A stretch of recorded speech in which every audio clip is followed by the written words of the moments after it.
think that because this book, the research that I do is about schools, people tend to think that I wrote this book for schools, but of course I wrote it for parents too. I mean, I am a parent and I know what it's like to feel powerless to help your kids when they're in trouble. So one of the last things I did in this book was to try and distill all of the stuff I had learned over the course of the years into a set of basic pointers for parents of teenagers who are having social problems in school, including being bullying or being isolated by peers or whatever. And I can share a few of those pointers. The first thing is that you have to know the symptoms. And depression is a big one of them, but parents often don't know what depression looks like. So I always encourage them to Google the Center for Epidemiological Studies depression scale, because this gives a list of behaviors that they can look for in their teenagers as a sign that they might be suffering from emotional distress. Another big thing is substance use.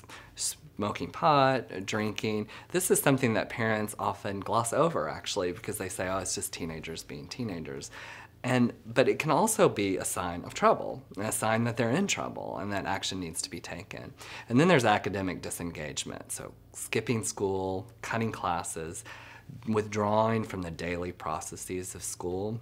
That also is a warning sign. And when parents see any of these warning signs, they can't just expect for it to pass over. They have to act, even if it means that sometimes they're going to act too hastily. The second thing is you have to know what supports resilience or doing well despite the risks.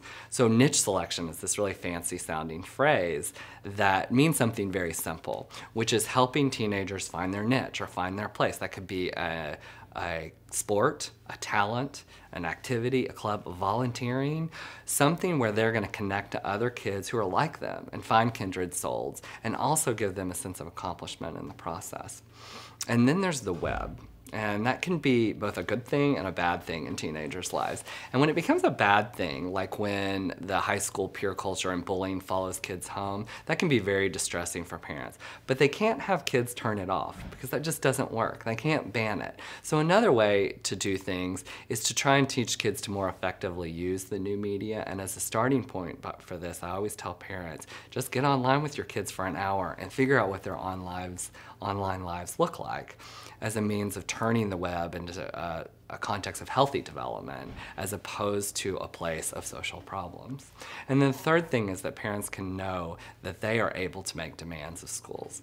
We are in this age where there's a lot of talk about this new breed of obnoxious helicopter parents, and we often forget when we talk about that most parents, the majority of parents, don't feel comfortable making demands of schools or raising their voice in school. But when their kid's in trouble, they have the responsibility and the right to raise their voices, and they have to do it a lot, and they have to make their voices really loud in the process.